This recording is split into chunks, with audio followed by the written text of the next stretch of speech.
asking today, and this comes from a New York Times article, is do women need men? Audience, do we need men? To this article in the New York Times, it says that men are becoming obsolete biologically. Here's a quote. If men were cars, who would buy the model that doesn't last as long and ends up impounded more often?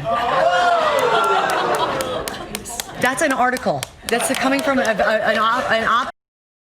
Hi YouTube and welcome back to my channel. I recently came across an article from New York Times titled Men Who Needs Them. The funny thing is that this article is written by a man. So that kind of intrigued me and I wanted to see what he's on about and why would he title an article like this as a man. I'm going to link this in the description below so you can take a look yourself. Without me having to argue back his claims, I went and looked up some scientific, or let's say people that know what they're talking about in terms of science and psychology, and that men are not so disposable like the world seems to think lately. So I'm going to start from here. With expanding reproductive choices, we can expect to see more women choose to reproduce without men entirely. Fortunately, the data for children raised by only females is encouraging. Yes, we know that. I mean, we've seen this everywhere. Hence the why everyone's so happy. As the sociologist Sarah has shown, poverty is what hurts children, not the number or gender of parents.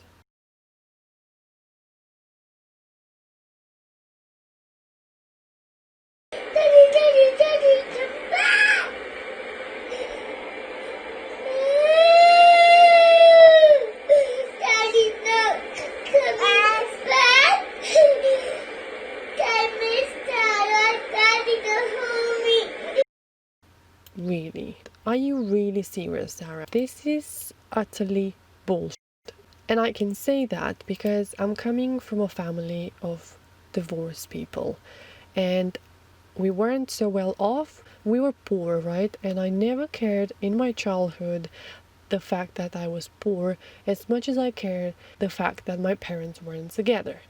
And I'm telling you, Sarah, that I wish that my dad was there. It never hurt me the fact that I was poor. Okay, from the production of the first cell to the development of the fetus and the birth and breastfeeding of the child, fathers can be absent. They can be at work, at home, in prison, or at war, living or dead. Now, it's true that fathers don't need to be around, or it's not so necessary to be around where the newborn is breastfeeding and so on and so forth, as far as I'm concerned. So obviously me talking about it, how this is not true, it's not going to convince anyone, let's say. So I went and, like I said, I did a little bit of research. I'm going to pull it here so you can see. So I found this thing, which is kind of really good. The importance of fathers in the healthy development of children. I'm going to link this in the description below so you can take a look at it. It's really interesting, and this is going to argue better than I would argue why fathers are necessary in the development of children. And we should bear in mind that children get hurt because their fathers are not around and they're absent. I mean, basically, when you're a child, you don't understand poverty and money and the fact that you have less than the other people and so on and so forth to begin with. However, you do understand that your parents are not around, or that your mom is sad, or that your father is sad, or you do understand the emotional aspect of your family, and you do know if one or the other one is not around you. Like I said, I'm going to quote from this PDF file. And here we are. One of the most important influences a father can have on his child is indirect. Fathers influence their children in large part through the quality of their relationship with the mother of their children.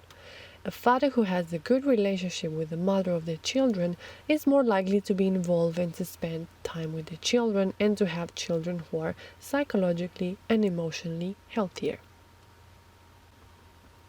Similarly, a mother who feels affirmed by her children's father and who enjoys the benefits of a happy relationship is more likely to be a better mother. Indeed, the quality of the relationship affects the parenting behavior of both parents. They're more responsive, affectionate, and confident with their infants, more self-controlled in dealing with defiant toddlers, and better confidence for teenagers seeking advice and emotional support. Now, the father might not raise the children while they are breastfeeding, but you can't argue that it doesn't matter if they're present just because the woman's body develops the pregnancy. Okay, let's keep going with this beautiful scientific article. You glided along the oviduct, surviving happily on the stored nutrients and genetic messages that mom packed for you. Then, at some point, your father spent a few minutes close by, but then left. A little while later, you encountered some very odd tiny cells that he had shed. They did not merge with you or give you any cell membranes or nutrients. Right. Good Lord. Then, as a parting gift, she swathed you in billions of bacteria from her birth canal and groin. That's lovely. That continue to protect your skin, digestive system, and general health. In contrast, your father's 3.3 picograms of DNA comes out to less than 1 pound of male contribution since the beginning of Homo sapiens 107 billion babies ago. I'm not arguing like this is not true. I assume if he's a biologist, he knows what he's saying more than I do if I would be to speak about science of babies and so on and so forth. What is really disappointing is how we measure the male's contribution. Is it only through 3.3 picograms of DNA? Do people really think that making babies is the ultimate God-given gift and everything else doesn't matter? Or is this just yet another narrative that just pats our big ego? If your mother breastfed you, as our species has done for nearly our entire existence, then you suckle from her all your water, protein, sugar, fats, and even immune protection. She sampled your diseases by holding you close and kissing you, just as your father might have done. But unlike your father, she responded to your infections by making antibodies that she passed to you in breast milk. Can we please stop for a second and stop giving so much credit to women? Are we so arrogant to forget the fact that our life is not ours, basically? We exist because whatever you want to call it, I call it the universe. So it's kind of arrogant to forget that her body works like that because of evolution, and because evolution made it that her body will make all that. You can't say that a man doesn't matter in the child's development. Just because a man doesn't breastfeed, that doesn't mean he's not needed. Look, I'm a woman, and I admit that listening to other women's birth stories got me frightened, and I do admire the mother nature. But to rip everything apart and take away everything from men's contribution to children is just narcissistic and egoistic, to say the least. Yes, it's true that a woman's body does that and the other, and yes, it's true men cannot breastfeed, and there's a bloody good reason for that. It's true that soft and feminine bodies are frail and delicate. They're not meant to wrestle, fight, hunt, or go on without sleep for days, or any other type of activity that mostly males are predispositioned to do that. They're not meant to do that because that's not how a woman's body is wired, like we've already seen in this article as well. That's why a man cannot breastfeed. He can't afford, in terms of evolutionary aspects, he can't afford to waste time breastfeeding when he has to keep the mother and the children safe and fed. To me, it's pretty damn obvious that evolution has made women frail so they will relax and eat and be feminine in the presence of a dominant male. A male that will be able to dominate the environment so she and the offspring will be at ease to grow and develop. I don't understand how we turned all this male dominance in we don't need men anymore. Yes, it's true, toxic masculinity does exist, but let's not forget that toxic femininity does exist as well. 911. right, let's do it. Oh my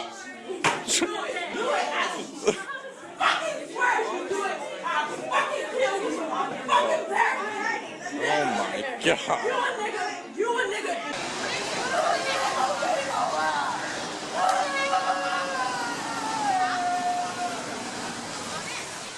I don't dismiss the years I put in as doting father, or my year at home as a house husband with 2 young kids.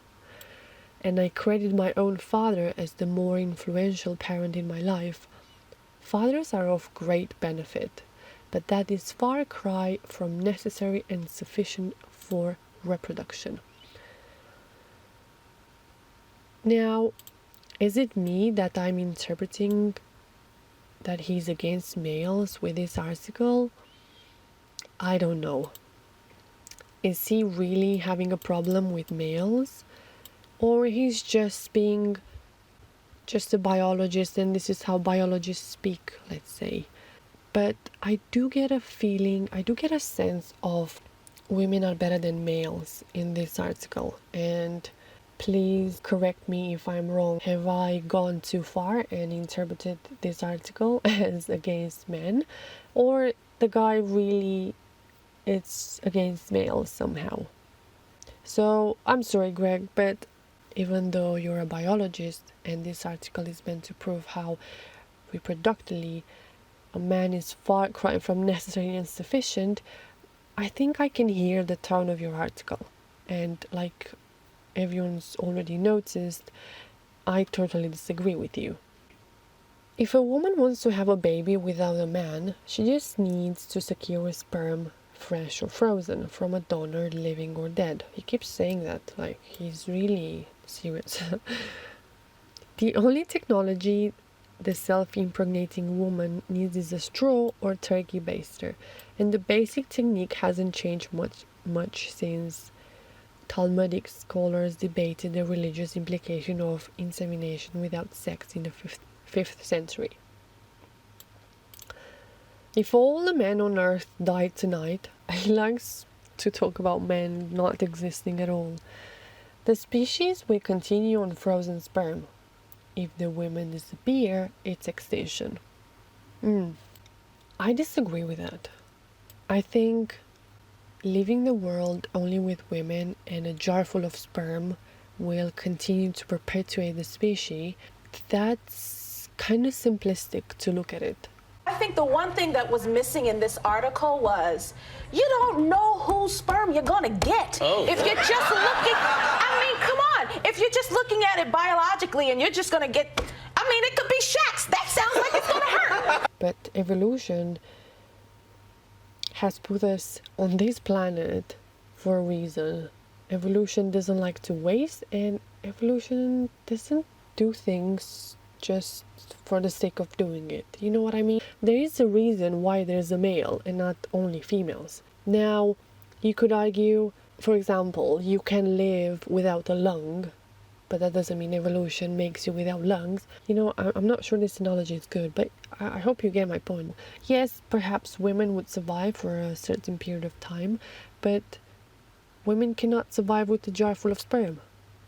Why? Because psychologically, women, they are needy, they want to be loved, they want attention, they want to be seen, they want to, you know what I mean? I don't like to be around women all the time. It's not natural. And whoever says that is a lesbian. I'm sorry. Girls, no, I don't know. No, no. And Greg, as a biologist, I believe you should be aware of the selection process that happens between a female and a male, and how much more is involved when selecting a mating partner. Look, I get it. Something happened along the road and you kind of lost respect or faith in mankind, literally. But to make such statements, it's a little bit too short-sighted for such a prestigious man, isn't it? Or maybe perhaps I should call you a biologist and not a man. Ultimately, the question is, does mankind really need men? With human cloning technology just around the corner and enough frozen sperm in the world, to already populate many generations, perhaps we should perform a cost-benefit analysis. If all this fuss was to prove that you can create humans with frozen sperm, that's true, you did it, okay? Congratulations, yes, that is possible. It's true that men have traditionally been the breadwinners. And another thing that I noticed, not only that he talks so high of the woman's body, he speaks very low of men. I mean, all he had to say is that men are breadwinners and fathers are of great benefit. And that's it. So this is all about feminism, isn't it? This article is not about science, data, or cloning. Because, I mean, look at this. Women have been graduating. I mean, why I don't know. We spoke about breastfeeding and how a man cannot breastfeed evolutionary, and now we arrived to how women have been graduating in college. I mean, who cares about that? You know, you think a child thinks about his mom degree, or he cares about the woman being a mom to him and the father being a father to him? Does this make any sense, or I understand. Okay, fine, it's well done. I hope you got a Nobel Prize. When I explained this to a female colleague and asked her if she thought that there was yet anything irreplaceable about men, she answered, they're entertaining. Gentlemen, let's hope that's enough. Are you really a simp or what?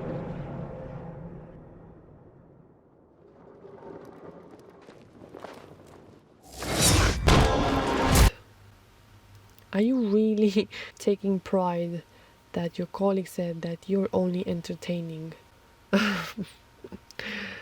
So, I don't know what you think about this, guys, but it's really difficult to believe that this was written by a man. Disappointing to read all this. As far as I'm concerned, everything in this article is just I mean, this is gross. Look at this. This is all men can bring to the table. This is the Y chromosome, and it's just put men in a bad light as far as I'm concerned by a man. I think that's all I had to say. Let me know in the comments below what are your thoughts, and if you have any kind of criticism or ideas about what I could do better or how I could speak better or anything. Any kind of criticism is welcome. And yeah, looking forward to see your opinions. Thank you so much for being here, and I'll see you soon. See ya. You have a child with him? Yes. That's not your child. That's both of Okay, your child. our child. No, just a second. That child is both of yours. So either you take the child or he takes the child. He's the father no less than you're the mother.